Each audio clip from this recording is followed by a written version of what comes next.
Hello दोस्तों, आज हम आप लोगों को TRE 1, 2, 3 से आधुनिक भारत से संबंधित कम से कम 30 प्रश्न कराएंगे जो पिछली परीक्षाओं में पूछे गए हैं। पहला प्रश्न है 1918 में अहमदाबाद के मिल मालिकों और मजदूरों के मध्य में विवाद में किसने हस्तक्षेप किया? तो 1918 में अहमदाबाद के मिल मालिकों और मजदूरों के मध्य विवाद में किसने हस्तक्षेप? महात्मा गांधी, वल्लभ भाई पटेल, जमशेदजी टाटा या उपरोक्त में से कोई नहीं। तो इसका सही ऑप्शन है महात्मा गांधी। महात्मा गांधी सन 1918 में ही मजदूरों के मध्य विवाद में हस्तक्षेप किए थे और यहीं पर भी गांधी जी ने मजदूरों के पक्ष में पहली बार भूख हड़ताल की थी। यानी हमारा इसमें पहला ऑप्शन सही है, महात्मा गांधी। चलते हैं दूसरे क्वेश्चन की तरफ। किसानों के हित में गांधी जी ने 1917 में चंपारण सत्याग्रह किसके सहयोग से किया था? तो इस पहला है राजेंद्र प्रसाद, दूसरा है बिरसा मुंडा, तीसरा है सत्यनारायण सिन्हा और चौथा है उपर्युक्त में से एक से अधिक और फिर पांचवा है उपर्युक्त में से कोई नहीं। तो इसमें हमारा आंसर सही है राजेंद्र प्रसाद। किसानों के हित में गांधी जी ने 1917 में चंपारण सत्याग्रह किया था। राजेंद्र प्रसाद के सहयोग से गांधी जी ने चंपारण सत्याग्रह किया था। मुरली भरवा ग्राम के निवासी राजकुमार शुक्ल के अनुरोध पर नील किसानों की स्थिति को देखते हुए महात्मा गांधी जी ने बिहार के चंपारण जिले में जो मोतिहारी के नाम से जो उसका मुख्य चंपारण जिले का मुख्यालय मोतिहारी है आए और किसानों के पक्ष में सत्याग्रह प्रारंभ किया। और इस आंदोलन से गांधी जी के साथ ब्रजकिशोर, महादेव देसाई, JP कृपलानी, नरहर पारिक तथा मजहर उल हक इत्यादि गांधी जी का सहयोग किए थे। हमारा अगला क्वेश्चन है चंपारण नील आंदोलन के दौरान महात्मा गांधी के साथ कौन थे? तो चंपारण नील आंदोलन के दौरान नरहर पारिक, महादेव देसाई, अब्दुल बारी या उपर्युक्त में से एक से अधिक या कोई नहीं। तो इसमें जो है नरहर पारिक भी थे और महादेव देसाई भी थे और अब्दुल बारी नहीं थे। नरहर पारिक और महादेव देसाई थे। तो उपर्युक्त में से एक से अधिक, यानी डी ऑप्शन हमारा सही है। नरहर पारिक और महादेव देसाई जो है चंपारण में नील आंदोलन के साथ थे। इस आंदोलन में JP कृपलानी, नरहर पारिक, मजहर उल हक, महादेव देसाई, ब्रजकिशोर इत्यादि लोग थे जो चंपारण नील आंदोलन में गांधी जी के सहयोग में थे। अगला क्वेश्चन हमारा है निम्नलिखित आंदोलनों में से किसका सरदार वल्लभ भाई पटेल द्वारा नेतृत्व किया गया और वह सफल रहा? तो ये सभी लोग जानते हैं बारदोली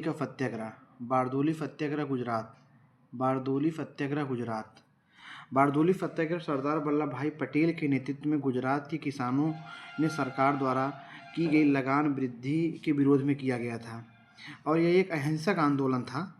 इसमें बढ़ चढ़कर महिलाओं ने भी भाग लिया था और इसी आंदोलन में महिलाओं ने सरदार वल्लभ भाई पटेल को सरदार की उपाधि दी थी। तो इसमें यहाँ से एक क्वेश्चन ये भी बनता है कि सरदार वल्लभ भाई पटेल को सरदार की उपाधि किस आंदोलन में दी गई? ये तो बारदोली के आंदोलन में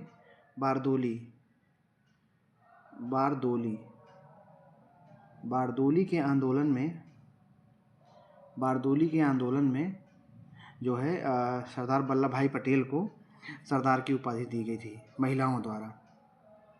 अगला क्वेश्चन है ऑल इंडिया किसान सभा के पहले अधिवेशन में कौन अध्यक्ष थे? तो इसमें नरेंद्र देव, सहजानंद सरस्वती, संपूर्णानंद या उपर्युक्त में से एक से अधिक या कोई नहीं। तो इसमें सहजानंद सरस्वती जी थे जो ऑल इंडिया किसान सभा के पहले अधिवेशन के अध्यक्ष थे। वर्ष 1936 में कांग्रेस के लखनऊ अधिवेशन में अखिल भारतीय किसान सभा ऑल इंडियन किसान सभा का गठन किया गया था जिसके पहले अध्यक्ष ऑल इंडिया किसान सभा के पहले अध्यक्ष सहजानंद सरस्वती जी थे। चलिए हमारा अगला क्वेश्चन है, अगले क्वेश्चन की तरफ चलते हैं। चंपारण आंदोलन के जन आंदोलन की प्रतिक्रिया में ब्रिटिश सरकार ने इस मुद्दे के समाधान के लिए कौन सा कदम उठाया? इसमें महात्मा गांधी को चंपारण का राज्यपाल नियुक्त किया? नहीं। क्षेत्र में सख्त कर्फ्यू लागू किया और मार्शल लगा? नहीं। चंपारण की एक स्वतंत्र राज्य घोषित किए बिना, इसमें सी ऑप्शन, चंपारण कृषि समिति की स्थापना की गई। क्या किया गया? चंपारण कृषि समिति की स्थापना की गई। C option, Champaran C option, Champaran कृषि समिति की स्थापना की गई। चंपारण आंदोलन की जन आंदोलन की प्रक्रिया में ब्रिटिश सरकार ने इस मुद्दे को समाधान के लिए चंपारण कृषि जांच समिति की स्थापना की थी। और चंपारण कृषि जांच समिति के अध्यक्ष एफ.जी. सलाई जी थे। एफ.जी. सलाई। इसमें सदस्य थे DJ. Read, Mahatma Gandhi, LC. आदामी, राजा हरिहर प्रसाद, अनुग्रह नारायण सिंह और जी रैनी, जबकि एम.ई. टेलर सचिव थे। एम.ई. टेनर नाम था, टेलर करके वो सचिव थे इसके चंपारण आंदोलन के। अगला क्वेश्चन है, भारतीय किसानों के इतिहास में संगठित असहयोग का प्रथम उदाहरण कहाँ घटित हुआ? तो ये बिहार एवं बंगाल, मद्रास प्रेसिडेंसी, पंजाब प्रोविंस, उपरोक्त में से एक से अधिक या कोई नहीं। ये बिहार एवं बंगाल, बिहार एवं बंगाल, बिहार एवं बंगाल, बिहार एवं बंगाल में संगठित असहयोग का प्रथम उदाहरण घटित हुआ था। ये क्या कहते हैं, भारतीय किसानों के इतिहास में संगठित असहयोग का प्रथम उदाहरण बिहार एवं बंगाल क्षेत्र में घटित हुआ था। चलिए अगले क्वेश्चन की तरफ चलते हैं। हमारा अगला क्वेश्चन है, सूची मिलान कीजिए। इसमें ये भी क्वेश्चन पूछा गया है, स्कूल बीपीएससी के स्कूल टीचर 2000 पेपर सेकंड में शिफ्ट 2 में पूछा गया था। नील के पौधे लगने वाले का आंदोलन, नील का पौधा, तो सीधी सी बात है चंपारण के आंदोलन से संबंधित था। किससे संबंधित था? चंपारण के आंदोलन से संबंधित था। नील का आंदोलन चंपारण से संबंधित था। और खेतिहर सत्याग्रह, खेतिहर सत्याग्रह खेड़ा आंदोलन से संबंधित था। कपास मिल मजदूरों का सत्याग्रह, कपाई अहमदाबाद से संबंधित था। और असहयोग आंदोलन के बंद करने के लिए चौरी चौरा घटना हुई थी, ये इसके साथ है, ये सही है। अब चलते हैं अगले क्वेश्चन की तरफ। 1876 में इंडियन एसोसिएशन की स्थापना किसने की थी? 1876 में इंडियन एसोसिएशन की स्थापना किसने की थी? तो ये डब्ल्यू.सी. बनर्जी, शिशिर कुमार घोष, सुरेंद्र नाथ बनर्जी या उपर्युक्त में से एक से अधिक। तो इसमें सी ऑप्शन है, सुरेंद्र नाथ बनर्जी। 1876 में इंडियन एसोसिएशन की स्थापना सुरेंद्र नाथ बनर्जी जी ने की थी। सुरेंद्र नाथ बनर्जी जी ने की थी। इसके बाद जो है, इसमें इंडियन एसोसिएशन की स्थापना जुलाई 1876 में कलकत्ता में हुई थी। इसकी स्थापना सुरेंद्र नाथ बनर्जी जी ने की थी, जो नरम दल के नेता थे, नरम दल के नेता थे। इस अगले चलते हैं अगले क्वेश्चन की तरफ। मद्रास महाजन सभा की स्थापना किस वर्ष हुई थी? 1879, 1881, 1883 या उपर्युक्त में से कोई नहीं। तो इसमें ई सही है, उपर्युक्त में से कोई नहीं, क्योंकि मद्रास महाजन सभा की जो स्थापना थी वो सन 1884 में एम वीर राघवाचारी, बी सुब्रमण्यम अय्यर एवं पी आनंद चालू द्वारा किया गया था। इसका मुख्यालय, मद्रास महाजन सभा का मुख्यालय जो था, मुख्यालय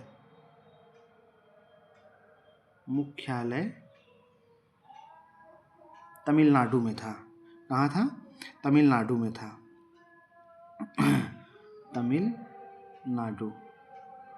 तमिलनाडु में था। चलते हैं अगले क्वेश्चन की तरफ। एशियाटिक सोसाइटी ऑफ बंगाल की स्थापना किसके द्वारा की गई थी? एशियाटिक सोसाइटी ऑफ बंगाल की स्थापना किसके द्वारा की गई थी? तो ये की गई थी पहला है sir William Jones, sir William Bentinck, sir James Tod या उपर्युक्त में से एक से अधिक या उपर्युक्त में से कोई नहीं। तो इसमें ये सर विलियम जोन्स द्वारा की गई थी। किसके द्वारा? Sir Asiatic Society of Bengal की स्थापना सर विलियम जोन्स द्वारा की गई थी। और जो है 1784 में विलियम जोन्स ने इसको 15 जनवरी 1784 को एशियाटिक सोसाइटी ऑफ बंगाल की स्थापना की थी। इसका वो जो उद्देश्य था वो प्राच्य अध्ययन को, मतलब प्राच्य अध्ययन को प्रोत्साहन करना था। चलते हैं अगले क्वेश्चन की तरफ। अगला क्वेश्चन है, इनमें से किसने यह कहते हुए भारतीय राष्ट्रीय कांग्रेस की हंसी उड़ाई थी, यह एक बहुत सूक्ष्म भाग अल्पसंख्यक का प्रतिनिधित्व करता है? ये डफरिन, कर्जन या मिंटो या को अधिक या कोई नहीं। तो ये है, इसका जो है डफरिन ने डफरिन ने भारतीय राष्ट्रीय कांग्रेस की हंसी उड़ाई थी कि यह बहुत सूक्ष्म भाग्य है। तो इस हिसाब से डफरिन ने भारतीय राष्ट्रीय कांग्रेस की हंसी उड़ाई थी कि, और भारतीय राष्ट्रीय कांग्रेस की स्थापना के समय डफरिन भारत का वायसराय था। ये क्वेश्चन बनता है बराबर कि भारतीय राष्ट्रीय कांग्रेस की स्थापना के समय भारत का वायसराय कौन था, तो वो डफरिन था। धन्यवाद। प्लीज़ हमारे चैनल को लाइक और सब्सक्राइब ज़रूर करें, बाकी अगले वीडियो में आपको देखने को मिलेगा।